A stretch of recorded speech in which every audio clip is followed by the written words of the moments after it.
Eclesiastés capítulo 12, versos 9 al 14. ¿Lo tiene? Leo así en favor de ustedes. El predicador, además de ser sabio, enseñó también sabiduría al pueblo. Y reflexionó, investigó y compuso muchos proverbios. El predicador trató de encontrar las palabras agradables y de escribir correctamente palabras de verdad. Las palabras de los sabios son como aguijones y como clavos bien clavados los de los maestros de estas colecciones dadas por un pastor. Pero además de esto, hijo mío, estate prevenido. El hacer muchos libros no tiene fin y demasiada dedicación a ellos es fatiga al cuerpo. La conclusión, cuando todo se ha oído, es esta: teme a Dios y guarda sus mandamientos, porque Él concierne a toda persona. Porque Dios traerá toda obra a juicio, junto con todo lo oculto, sea bueno o sea malo. El Señor nos ayude. Pueden tomar su lugar. Bien, hermanos, hemos recorrido una ruta con 7 estaciones, si no contamos esta. Y ha sido nuestra oración como comité organizador y nuestro deseo aún como predicadores, que en tiempos tan difíciles como los que vivimos, donde nos hemos cuestionado en diferentes momentos, especialmente después de la pandemia, el sentido de la vida, podamos entender que esta vida, siendo bella como es, carece de sentido si todo lo que consideramos es lo que hay bajo el sol. La noche de hoy estamos llegando a puerto, a destino, a la estación final de nuestro viaje por el libro de Eclesiastés. Y en esta última estación, en este puerto de destino, el predicador, a manera de epílogo, nos entrega el ingrediente secreto, el ingrediente que le da sentido a la existencia. Y para el predicador, como acabamos de leer, el sentido de la vida está en vivir como Dios quiere, confiando en el único que conoce el sentido de la misma y que traerá toda obra a juicio. Para el predicador, el sentido de la vida es vivir como Dios quiere, confiando en el único que conoce el sentido de la misma y que traerá toda obra a juicio. Lo que hace el predicador en este cierre es que nos provee 2 grandes conclusiones, que serán nuestros 2 grandes puntos en esta predicación. Nos da una conclusión acerca de su trabajo. En los versos 9 al 12, Él nos resume, por llamarlo de alguna manera, su metodología. Lo que Él ha intentado hacer con su hijo, ¿verdad? Cómo ha tratado de enseñarle sabiduría, cómo ha tratado de guiarlo a estas verdades. De tal manera que la primera conclusión es la conclusión acerca de su trabajo, de su metodología. Pero a partir del verso 13 y el verso 14 nos entregará la conclusión de su mensaje. Y esos serán nuestros 2 grandes puntos esta noche. La conclusión de su trabajo, su metodología, y la conclusión de su mensaje, su teología. En los versos 9 al 12, el predicador comienza a hablarnos acerca de la realidad de la sabiduría. Aquí el predicador se toma una voz por el predicador. Y una cosa importante en el libro de Eclesiastés es cuando estamos estudiando este libro, hay unas voces que son muy importantes entenderlas. Si ustedes notan, en el verso 9, el predicador no está hablando. El predicador se está hablando de él mismo, quizás como una tercera persona. El predicador, además de ser sabio, enseñó también sabiduría al pueblo, como si realmente otra persona estuviera introduciéndole. Pero devolvámonos un poco y miremos el verso 8 del capítulo 12. Un texto y un verso que ya habíamos escuchado anteriormente. De hecho, lo escuchamos desde el capítulo 1.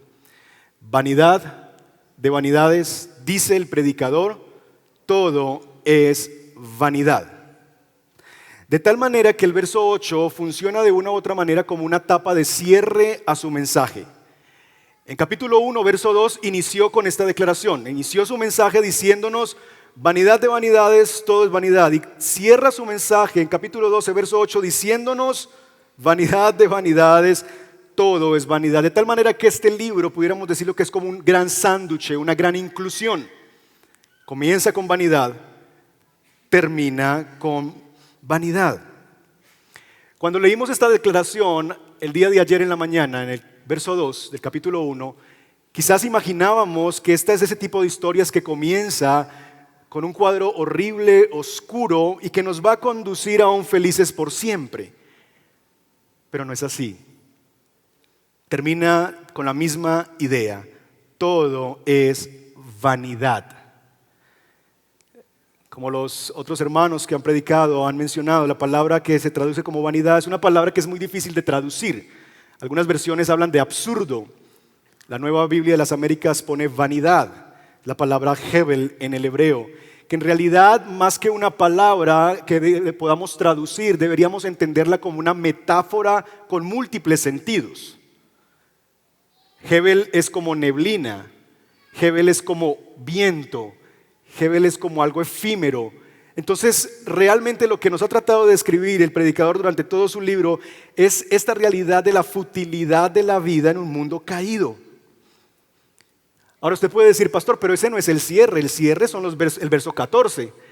Bueno, eso no nos ayuda mucho, no es muy consolador tampoco. Mire el verso 14.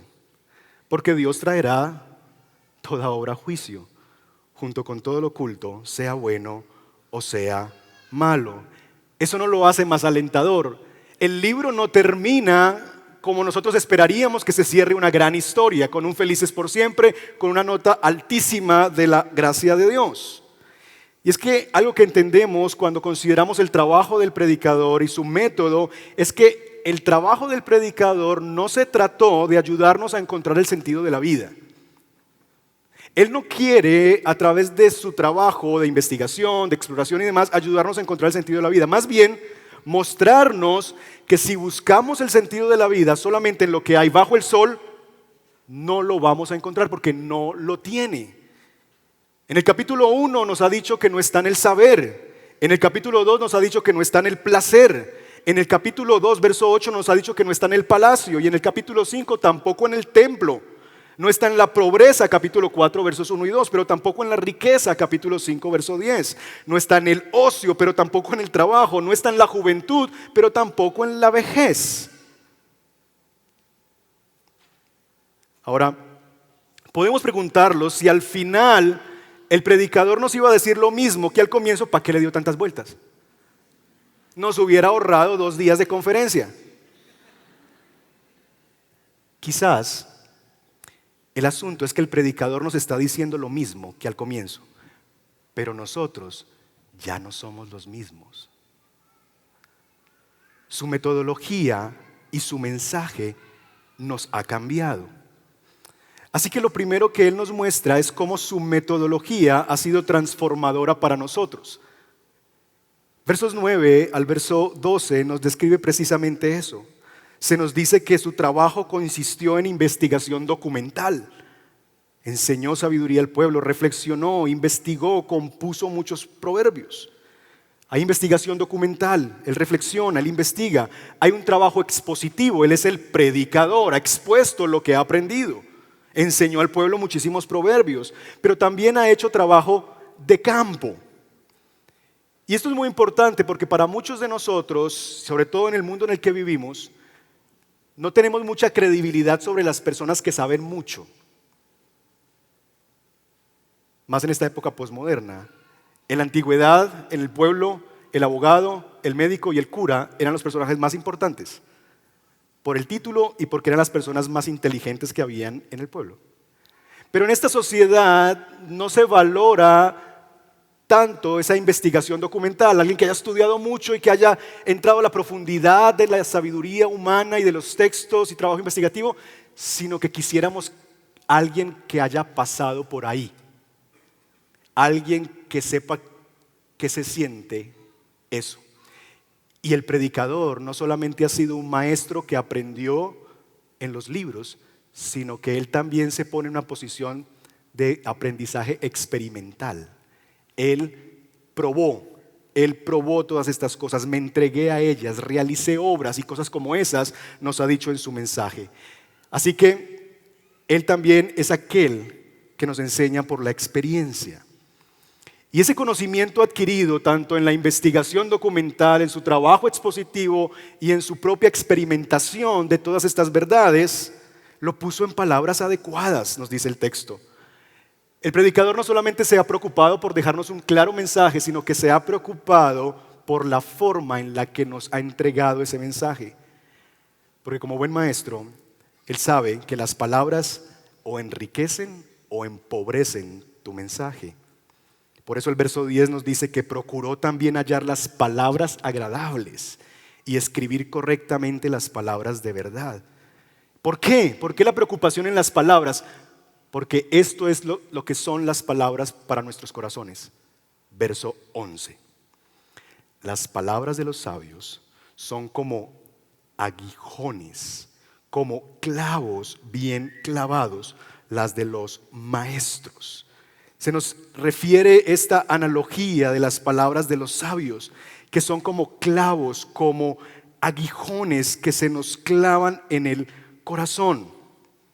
Y hermanos, yo creo que nosotros hemos sido aguijoneados durante estos 2 días. Hemos sido confrontados por las formas vanas en las que nos hallamos buscando el sentido de la vida. Nos ha mostrado el predicador como un buen maestro y como un buen pastor, lo vana y lo superflua que es la vida. Por lo que, aunque oímos las mismas palabras, vanidad de vanidades, todo es vanidad, que oímos al comienzo, de nuevo, ya no las escuchamos igual. En otras palabras, el texto no cambió, pero sí nos cambió. Nos purgó de falsas esperanzas. De tal manera que el predicador logró su objetivo, de mostrar su punto. La vida bajo el sol no tiene sentido. Y de nuevo, sí que fuimos aguijoneados. Déjenme citar algunos clavos bien puestos que hemos escuchado durante estos 2 días. En la sesión número 1 escuchamos: si la depresión no está atada a una circunstancia en particular, quizás el gozo y la esperanza tampoco. Ese fue un clavo bien clavado. Pastor Carlos nos dijo: queremos agregarle cosas a nuestra vida cuando Cristo no es suficiente para nosotros. Otro clavo bien puesto en nuestro corazón. El Pastor Salvador nos dijo: aprovecha bien la vida viviendo intensamente para la gloria de Dios y el bien de los demás. Otro aguijón, otro clavo bien clavado. Nicolás nos dijo: las cosas buenas tienen sentido teniendo relaciones significativas. La mañana de hoy, el pastor John Onguchekwa nos dijo: toda historia que comienza con amor al dinero termina en tragedia. Y eso sí que nos aguijoneó. En la sesión 6, el pastor Juan Sánchez nos dijo que en el día de prosperidad, alégrate en la bondad de Dios, y en el día de la adversidad, confía en la bondad de Dios. Y en la sesión número 7, el pastor Salvador, entre otras cosas, nos enseñó que todo lo que tenemos es un regalo de Dios que debemos disfrutar para su gloria. Clavos bien puestos, los de este predicador y los de estos predicadores, que han marcado nuestro corazón y que nos han hecho ver la vida quizás a partir de hoy de una forma diferente. Así que esta noche, mis hermanos, despedimos al predicador y lo despedimos con gratitud y con una felicitación por el deber cumplido, porque nos queda claro que buscar el sentido de la vida en lo que está debajo del sol es vanidad y me hunde en vanidad. Pero antes de cerrar, el predicador nos da una segunda conclusión. Ya no solamente de su trabajo, el predicador lo podemos despedir y decir: buen trabajo, trabajo cumplido, nos has cambiado la vida, ahora escuchamos lo mismo, pero lo escuchamos de manera distinta. Como el Evangelio, que lo escuchamos muchas veces y decíamos: ah, qué bonito mensaje, qué maravilla, chévere. Pero el día en el que Dios nos regaló la fe, que nos llamó a Él a venir a nacer de nuevo, lo escuchamos de una manera completamente distinta. Escuchamos lo mismo, pero lo escuchamos de forma diferente. Así que el predicador, antes de irse, nos da también la conclusión de su mensaje. Versos 13 y 14. La conclusión. Cuando todo se ha oído. Un poco presuntuoso, ¿verdad? Es decir, ya lo han escuchado todo. Todo ha sido dicho. Yo les he hablado, y es verdad, en Eclesiastés encontramos todos los aspectos de la vida. Todos los ángulos de la vida se nos ha hecho un cuadro de todas las realidades.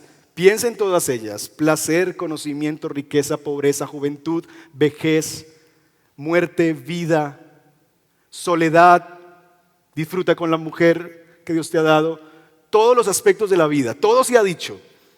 La conclusión, cuando todo se ha oído, es esta: teme a Dios y guarda sus mandamientos, porque esto concierne a toda persona. ¿Por qué? Dios traerá toda obra a juicio, junto con todo lo oculto, sea bueno o sea malo. El predicador nos habla de ese elemento central que le da sentido a la vida, y es el temor al Señor. Ahora, realmente no es la primera vez que el predicador introduce este asunto del temor a Dios como la clave para entender el sentido de la vida. Realmente el predicador ya nos ha hablado de esto.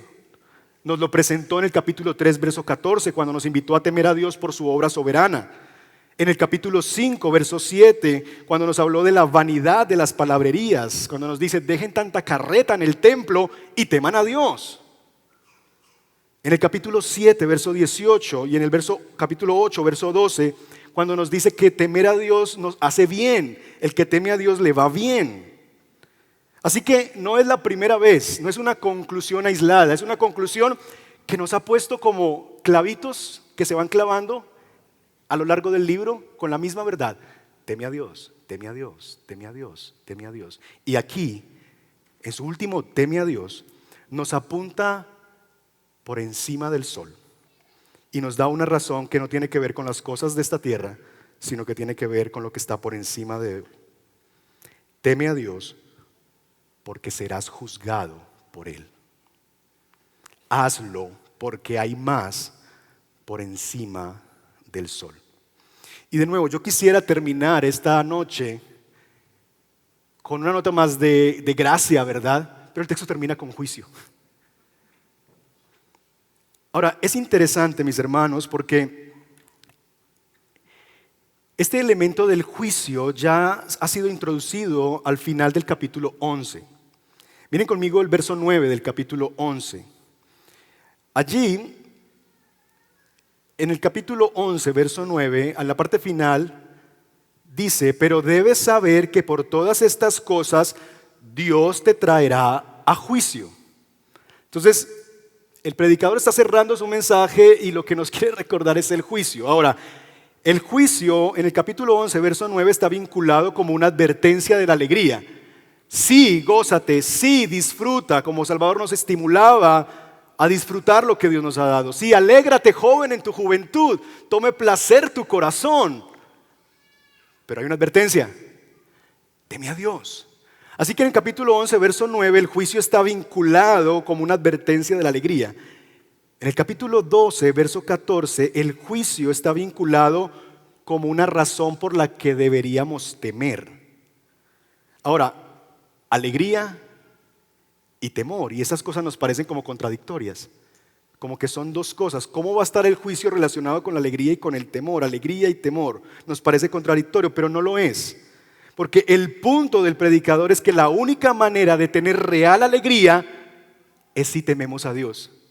Porque recuerden, hermanos, el punto que quiere hacer el predicador en su mensaje final es que el temor de Dios es la piedra angular que le da sentido a la existencia.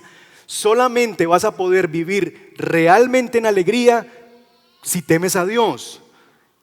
Solamente vas a poder disfrutar de la vida que tienes si la vives temiendo a Dios. Es el temor a Dios que hace que podamos realmente tener alegría. Es el temor a Dios que hace que realmente podamos confiar en medio del sufrimiento. Es el temor a Dios el que nos hace que por fin podamos tener esperanza en medio de una vida llena de incertidumbre. El temor a Dios es la pieza que le da sentido a toda la existencia.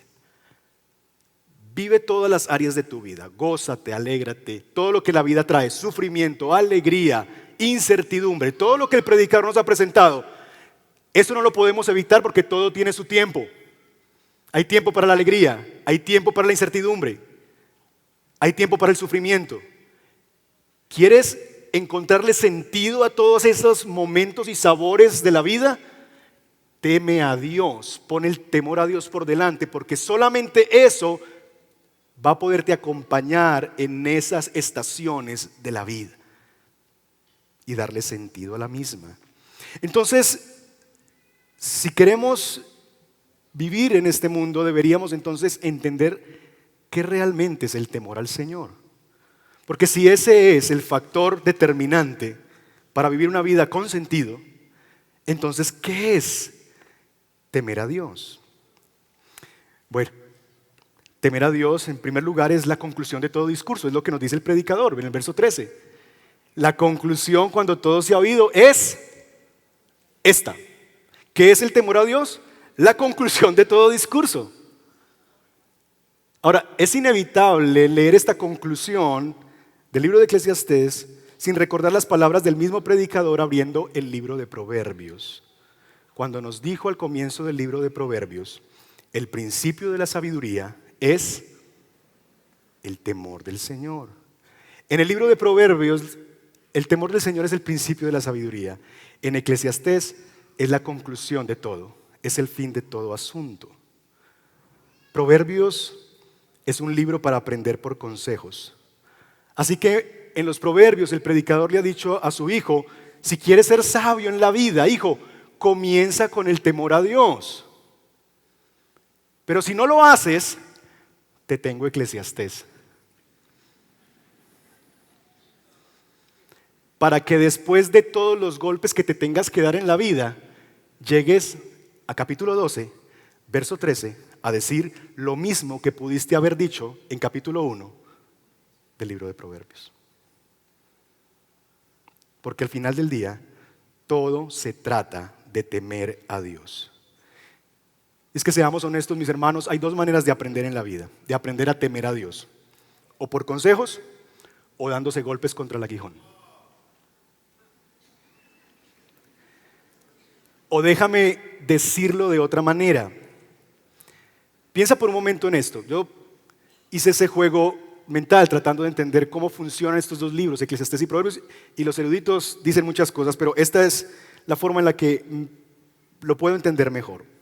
En un sentido, Eclesiastés es el libro que escribe el hombre que no atendió a Proverbios. Eclesiastés es el libro que escribe aquel que no le paró bolas a los proverbios, que no le puso atención a los proverbios. O miremoslo de otra manera. Proverbios es el libro que escribió el que ya vivió Eclesiastés. Depende en qué punto de la historia tú estás, comenzando la vida, en medio de la vida o terminando la vida. Si tú estás comenzando la vida, tienes Proverbios. Hijo mío, atiende. El principio de la sabiduría es el temor al Señor. Así que comienza por ahí. Pero como somos necios, no atendemos. No, temeré a Dios. Llegará el momento en el que sí voy a temer a Dios y que le pondré atención a las palabras de Dios. Y pasamos la vida y llegamos a una edad mediana. Y como no le pusimos atención a Proverbios, terminamos al final de la vida en Eclesiastés, entendiendo la misma realidad y diciendo cosas como, ya me lo habían dicho. Y esa es la experiencia del predicador. El temor a Dios es la piedra inicial y final de la sabiduría. Una persona comienza a ser sabia y termina siendo sabia cuando teme a Dios. Y mis hermanos, yo quiero que vean en ese acto la gracia de Dios. ¿Por qué? Porque muchas veces cuando nosotros venimos a conferencias como esas tenemos sensaciones como el hermano que hizo la pregunta. Yo siento que he perdido mi vida, que he pasado años perdiendo mi vida en vanidad. Y nos vamos de esta conferencia quizás con un peso de si tan solo pudiera devolver el tiempo y volver a nacer. Pero la gracia de Dios es que lo que no hiciste al comienzo, al principio, Dios te lo pone también como una opción para el final, para la conclusión de tu vida. Y es que ya no puedes devolver el tiempo, pero hoy sí puedes comenzar a temer a Dios. Y esa es una gracia, porque si no pusiste el temor a Dios al comienzo, lo puedes poner hoy. Y hoy puede ser un nuevo comienzo. Temer a Dios es la conclusión de todo discurso. Pero ¿qué más? ¿Qué más es temer a Dios? Temer a Dios es reverencia y es miedo.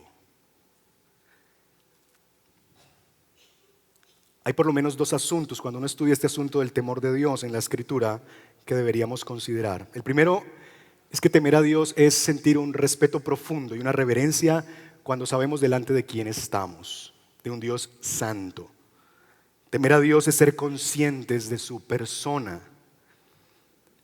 R.C. Sproul, en su libro La Santidad de Dios, señala lo siguiente hablando del temor a Dios. Él dice: nada es más terrible para nosotros, más aterrador para la mente, que ser llevado dentro al interior de lo santo, porque allí comenzamos a temblar mientras somos llevados en presencia del mysterium tremendum, del tremendo misterio que hay ante la realidad de que estamos delante de un Dios santo. Esa es la experiencia que tuvieron los hombres de Dios cuando se encontraban con Dios. Isaías en el capítulo 6 se encuentra con Dios y no da un grito de júbilo. Se encuentra con Dios y lo que hace es temblar.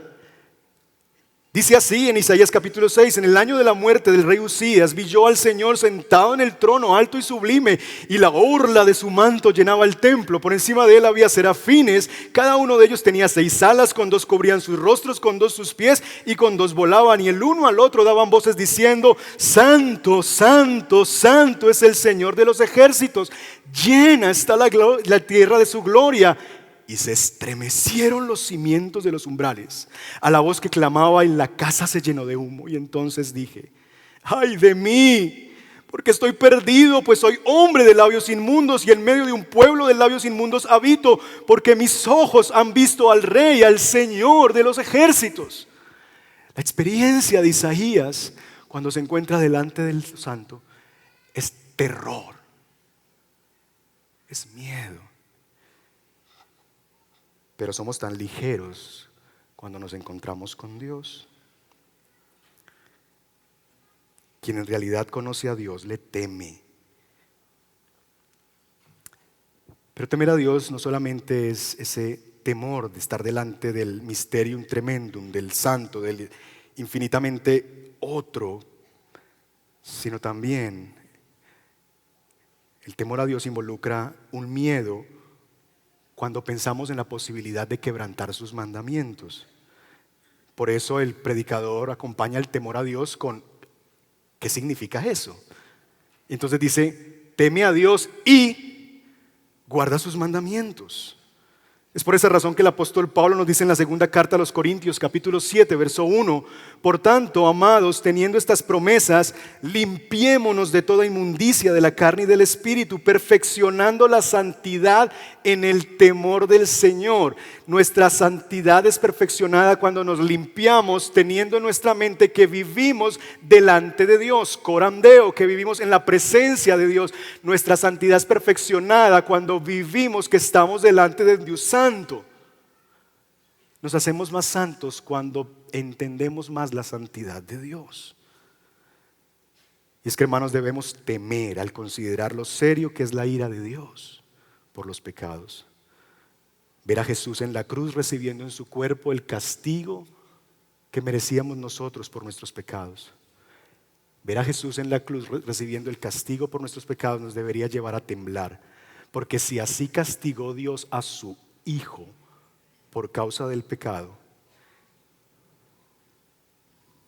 ¿cómo no hemos de temer nosotros? Y yo sé que ustedes son gente de Biblia. Y quizás hay gente que está objetando en su mente: pero pastor, precisamente por eso murió Cristo, para que ya no vivamos en temor, para que ya no tengamos miedo de Dios, para que no tengamos temor de Dios. Cristo murió por mis pecados para que ya no temiéramos más a la ira de Dios. Y yo diría: sí, pero el perdón de nuestros pecados y nuestra justificación, hermanos, jamás han sido diseñadas para eliminar nuestro temor a Dios. Más bien, lo transforma en adoración reverente. ¿Y saben dónde vemos eso expresado de una manera mucho más preciosa? En el ministerio de Jesús. Tuve que exponer a la semana pasada en la iglesia Lucas capítulo 7. Jesús resucita al hijo de la viuda de Naín. Y cuando la gente ve esto, ¿saben qué hacen las personas? La gente tiene miedo. Dice que tuvieron miedo y glorificaron a Dios. Ahora, es interesante esa realidad porque ¿cómo se combina el miedo con la adoración? Uno no vive alabando lo que teme. Si uno le teme a las alturas, uno no va al cañón del Chicamocha o al Gran Cañón y dice, ay, me voy a acercar para ver qué tan bonito es. No, tú tomas distancia. Si tú le temes a una rata, a las ratas, tú no vas a buscarlas, ay, tan linda la creación del Señor, esa colita como se le mueve. No, tú no admiras lo que temes, tú huyes de lo que le temes. Es el instinto natural. Huimos de lo que tememos. Pero en Jesús vemos que la gente le temía, pero al mismo tiempo le adoraba. Y lo que ocurre es que cuando nos damos cuenta que estamos delante de un ser tan grande, tan santo, que me permite estar delante de Él, que tiene el poder para acabar con mi vida en un instante y ser consumido como otros lo fueron cuando mintieron, cuando trataron los santos de Dios como común en el Antiguo y en el Nuevo Testamento, y pudiera simplemente llamarnos a cuentas en su cielo, y no lo hace, sino que nos trata con compasión y misericordia. Entonces ese miedo se transforma en reverencia,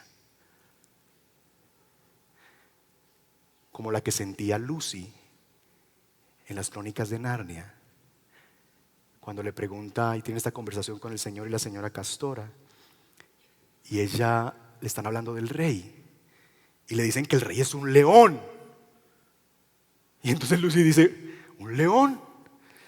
Wow, yo pensaba que era un hombre.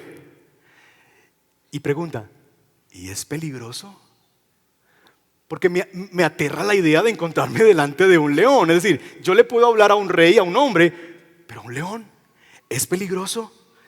Y le responden, claro que es peligroso, pero es bueno. Pero es bueno, es nuestro rey. Así que temer a Dios es vivir como en ese, no sé cómo llamarlo, cuerda floja, limbo, en esa realidad, en esa dualidad de encontrarnos delante de alguien, delante de quien no somos dignos y que tenemos miedo, pero al mismo tiempo el deseo de verlo porque no nos mira para rechazarnos, sino que nos mira con compasión. Se siente cuando estamos delante de Dios, como diría el hermano Leonel Álvarez, un miedito bacano. Un miedito bacano. Como que tú tiemblas, como que tú estás conmovido y no nos pasa en la adoración. Como que estamos llorando, pero al mismo tiempo sonreímos mientras lloramos y como que nos queremos arrodillar, pero al mismo tiempo levantar las manos, pero queremos, porque sentimos eso, un miedito bacano. Una cosa que nos aleja, pero al mismo tiempo cuando levantamos nuestro rostro y lo volvemos a ver, vemos sus ojos llenos de compasión, su invitación a venir con confianza al trono de la gracia y decimos, pero es que me mira no para destruirme, me mira para invitarme a Él. Y entonces venimos. Y entonces el temor en Cristo se transforma en adoración reverente delante de Dios. Pero hay algo más. El predicador nos dice que temer a Dios es de lo que se trata la vida. Temer a Dios es de lo que se trata la vida. Él dice, es el todo del hombre. En esta versión dice, es todo lo que concierne a toda persona. Y entonces nos preguntamos, ¿cuál es la razón por la que deberíamos temer a Dios? Porque es el deber de todos. Todos deberíamos temer delante de Dios. Y todos habrán de hacerlo. Porque si tú no doblas tus rodillas en esta vida delante de Él para confesar su señorío, lo harás el día cuando Él regresa. Y toda lengua y toda rodilla se doblará y confesará que Jesús es el Señor. Es el todo del hombre y es lo que concierne a toda persona. Es el fin de todo. Si el predicador tuviera que resumir en una sola cosa lo que deberíamos dedicar nuestra vida y esfuerzo, sería esta: teme a Dios. No hay más, eso es todo, esto es lo que concierne a todo, este es el todo del hombre, teme a Dios. Ahora la pregunta es, ¿en realidad tiene importancia esto? ¿En realidad importa temer a Dios? Es decir, si todo es vano, si todo es vanidad de vanidades, todo es vanidad, si todo en la vida está sujeto a la vanidad, ¿en realmente importa cómo vivimos? si el mismo fin le espera, como dice el predicador en algún punto en su mensaje, lo mismo le espera a los justos que a los impíos, la muerte, el Seol. ¿Para qué? ¿Para qué vivir temiendo a Dios? ¿Realmente importa cómo vivimos? Y la respuesta del predicador nos viene en el verso 14. Porque en el verso 14 nos da la razón por la que deberíamos temer a Dios. Teme a Dios, porque Dios traerá toda obra a juicio, junto con todo lo oculto, sea bueno o sea malo. Lo que el predicador nos está diciendo es, sí importa cómo vivas en esta vida debajo del sol, por una sencilla razón, porque lo que hay bajo el sol no es lo único que existe. Hay algo por encima del sol, hay un juez, hay un Dios que lo gobierna todo, y ese Dios traerá toda obra a juicio. El punto, mis hermanos, es si no hay Dios y por lo tanto no hay juicio final, entonces es difícil ver cómo realmente algo en la vida pudiera tener importancia. Y es por eso que cuando las personas viven sin Cristo, viven sin esperanza, porque en realidad si no hay un Dios que traerá todo a juicio, no tiene sentido nada. ¿Para qué hacer unas cosas? ¿Para qué la moralidad? ¿Para qué amar? ¿Para qué hacer todas estas cosas si al final hay un nivelador que todos tenemos que nos pone a toditos en el mismo lugar y se llama muerte? Si a todos nos va a nivelar la muerte, ¿para qué? Si no hay un Dios es difícil entonces ver que algo tenga sentido, nada hace la diferencia. Por lo tanto, deberíamos tratar de exprimir esta vida lo más que se pueda. ¿Y no es así que vive este mundo? Exprimiéndole cada pequeño centímetro cuadrado a la vida, cada pequeño segundo,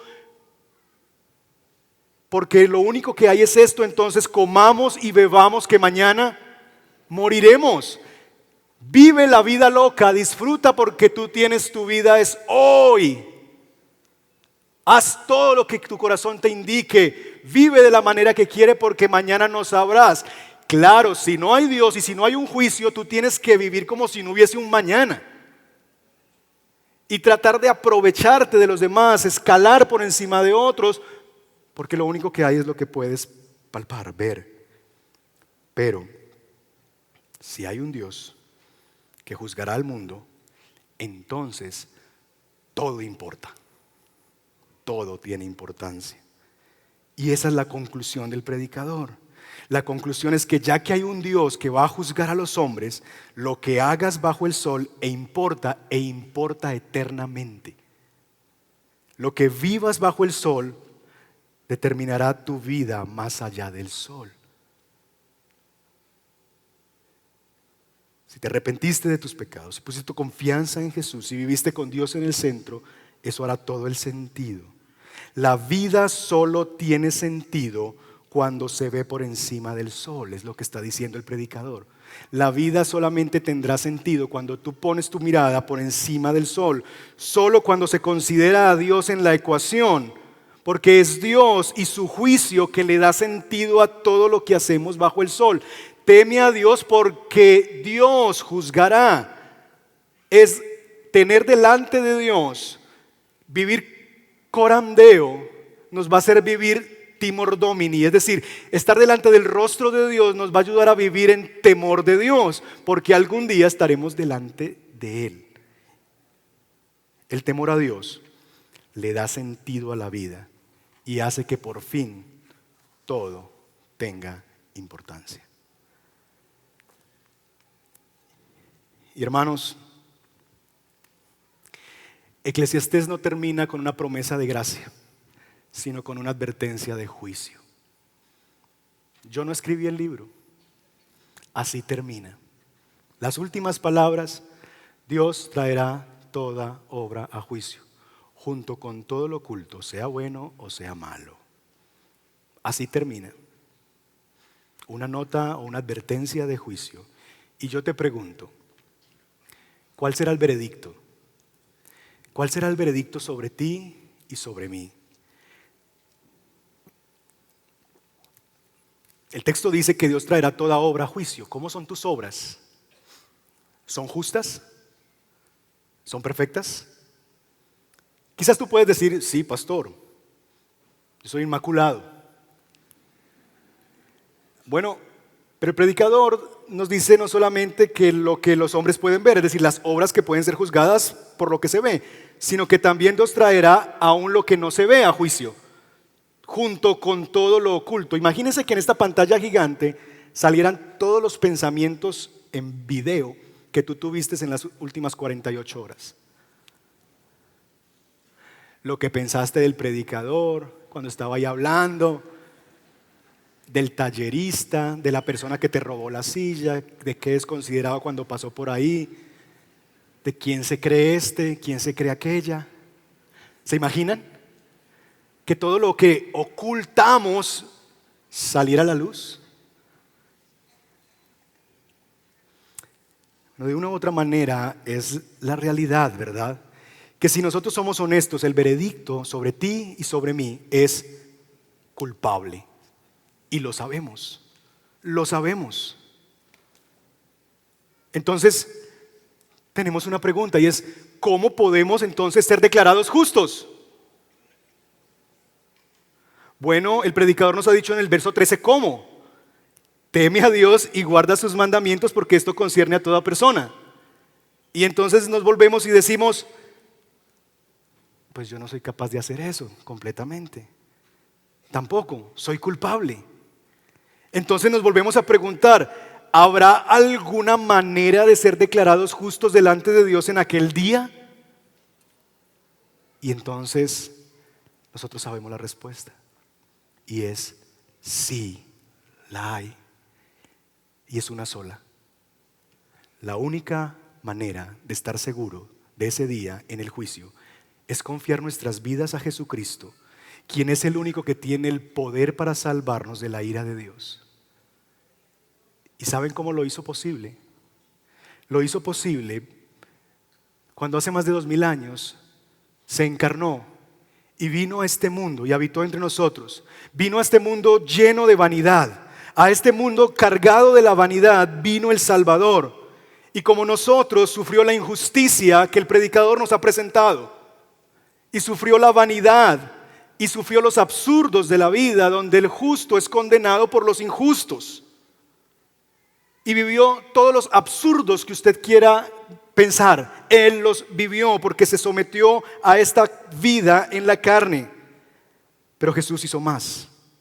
Porque aunque vivió en la vanidad de este mundo, Jesús sí vivió en el verso 13. Jesús sí guardó todos los mandamientos y temió al Padre perfectamente. Y cuando fue el momento adecuado, tomó el juicio que merecíamos nosotros al morir por nuestros pecados en la cruz. Su cuerpo volvió al polvo, como dijo el predicador, pero al tercer día se levantó de entre los muertos.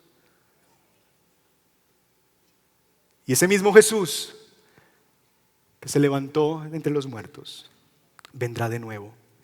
Porque la palabra de Dios nos dice en el libro de Hechos, capítulo 17, verso 31. Porque Dios ha fijado un día en que juzgará al mundo con justicia por medio del hombre que ha designado. De ello ha dado pruebas a todos al levantarlo de entre los muertos. Cuando llegue ese día, mis hermanos, todo el que haya creído en Jesús se presentará ante el juez justo y al verlo va a temer. Sí, porque nos vamos a encontrar delante de Dios y vamos a temer. Y así que vamos a agachar nuestra cabeza y vamos a tener miedo, pero vamos a volver a ver, alzar el rostro y ver su rostro, y vamos a ver sus ojos compasivos que nos mira y nos dice: entra al gozo de tu Señor.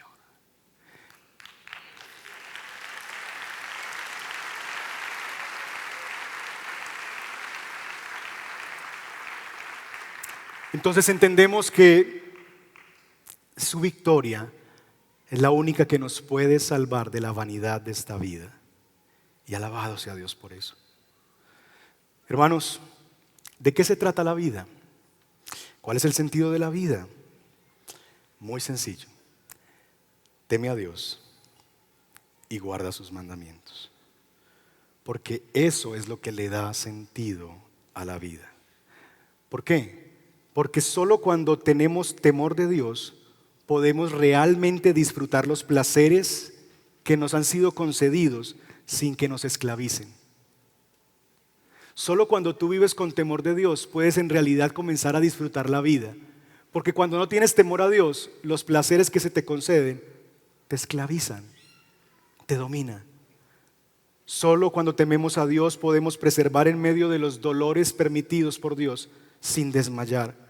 Porque es el temor a Dios en lo que me permite dejar de confiar en mis fuerzas, en mi poder, en mis obras, en mis búsquedas vanas del sentido de la vida, persiguiendo en el conocimiento, persiguiendo en el placer, persiguiendo en las relaciones el sentido de la vida. Y darme cuenta que ahí no lo voy a encontrar, que solamente hay una persona que le da sentido a la existencia y se llama Cristo Jesús. Y entonces poner mi confianza en Él, quien nos salva de este presente siglo malo y de la vanidad de la vida. Es el temor al Señor el que te permitirá enfrentar con esperanza el sufrimiento. De tal manera que yo te animaría a no buscar más el sentido de la vida. Más bien, que puedas transitar en sus indescifrables caminos con temor a Dios. Porque esto es lo que nos corresponde a nosotros. Entenderlo no nos corresponde. Caminar con temor a Él en los días que Él nos dé, con temor a Él, es lo que nos corresponde. Tu hoy importa, e importa mucho, porque hay un Dios que te juzgará mañana.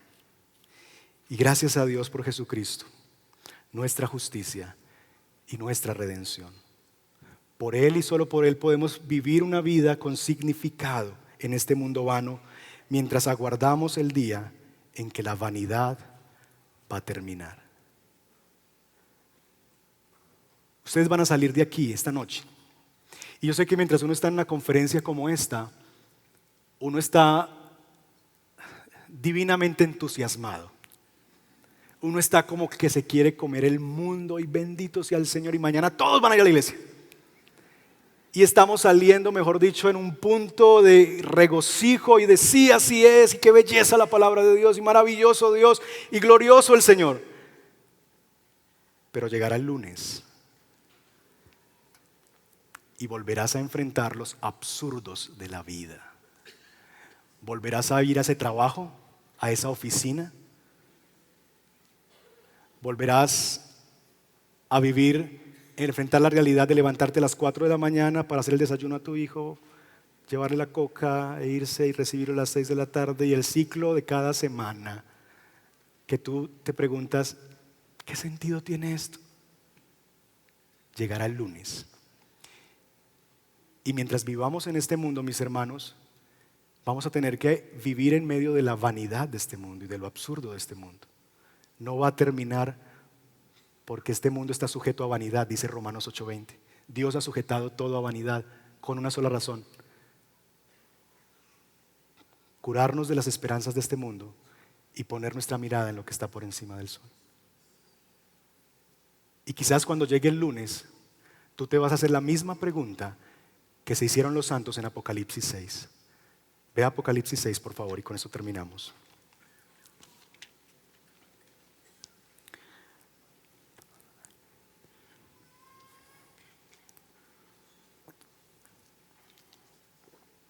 Apocalipsis capítulo 6, verso 10.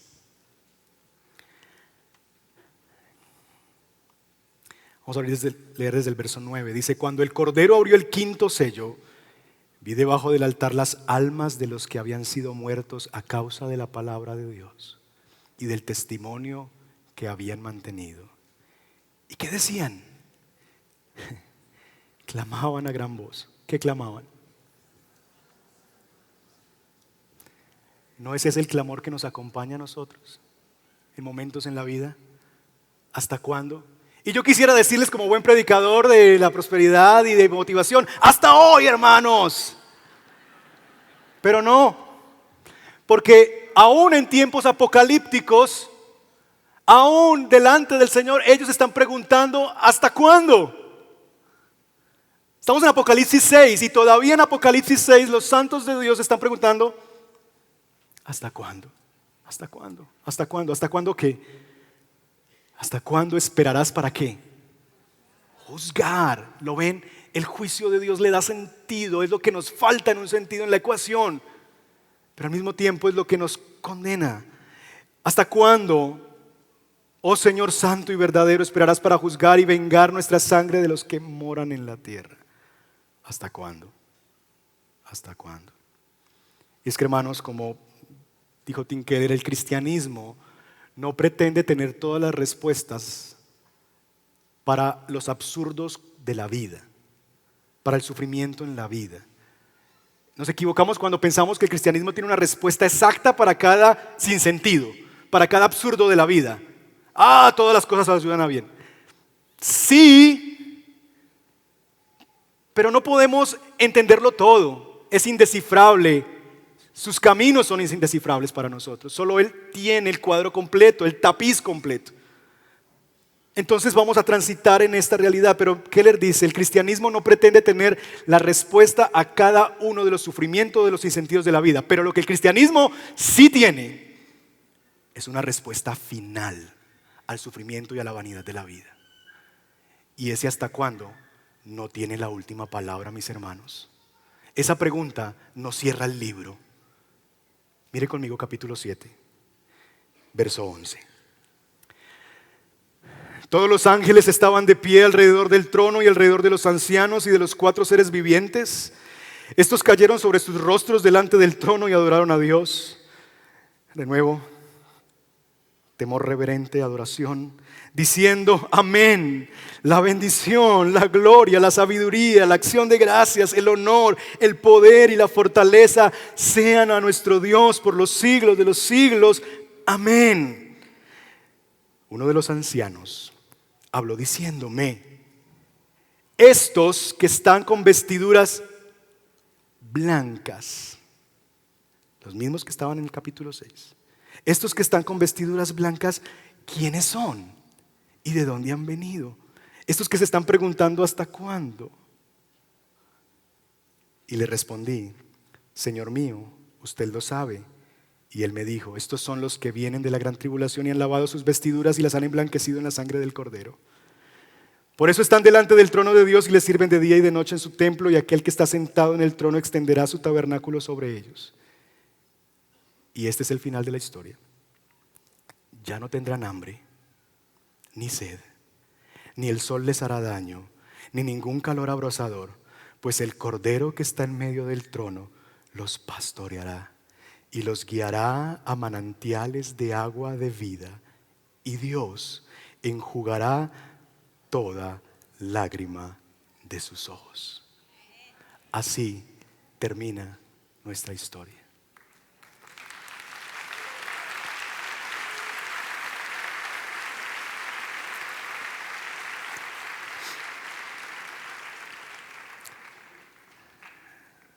Señor, si nos quitan la esperanza de la vida futura, nos dejan con una religión moralista y vana. Pablo dice, Señor, que si perdemos la perspectiva de la esperanza futura, somos los dos más dignos de conmiseración. Y eso tiene mucho sentido cuando vemos un libro como Eclesiastés. Porque en realidad, Señor, llegará el lunes y volvemos a encontrarnos con la vanidad de esta vida, con lo que no tiene sentido, con lo absurdo, con que no siempre el que teme a Dios, el que hace las cosas bien le va bien, con que no siempre el justo es el que va adelante, con todas las cosas que no le hayamos sentido y no entendemos por qué y que nos hacen clamar hasta cuándo. Señor, y aunque no tenemos las respuestas para cada una de esas situaciones de nuestros hermanos, y vamos a tener que caminar muchas veces con preguntas como los discípulos, que aunque no lo entendían todo, te seguían. Quizás nosotros vamos a caminar en nuestra vida sin entender muchas cosas que nos suceden, pero te nos haces confiable, Señor, porque te hemos visto morir por nosotros. Y eres digno de toda nuestra confianza. Y quizás vamos a llegar con esos hasta cuándo. Hasta tiempos como Apocalipsis 6, Señor. Pero sabemos que llegará Apocalipsis 7 y que habrá una respuesta final a toda la vanidad, y que habrá una respuesta final a todo el sinsentido, y que habrá una respuesta final a todo el absurdo, y que aquel en su sangre hemos lavado nuestras vestiduras, Él mismo nos pastoreará, Él mismo nos guiará como un pastor a manantiales de agua. Él mismo enjugará toda lágrima de nuestros ojos que hemos derramado cuando vivimos en un mundo sin sentido. Él mismo le dirá adiós a la vanidad. Él mismo despedirá el sinsentido y hará que todo tenga sentido. No anhelamos este mundo, te anhelamos a ti.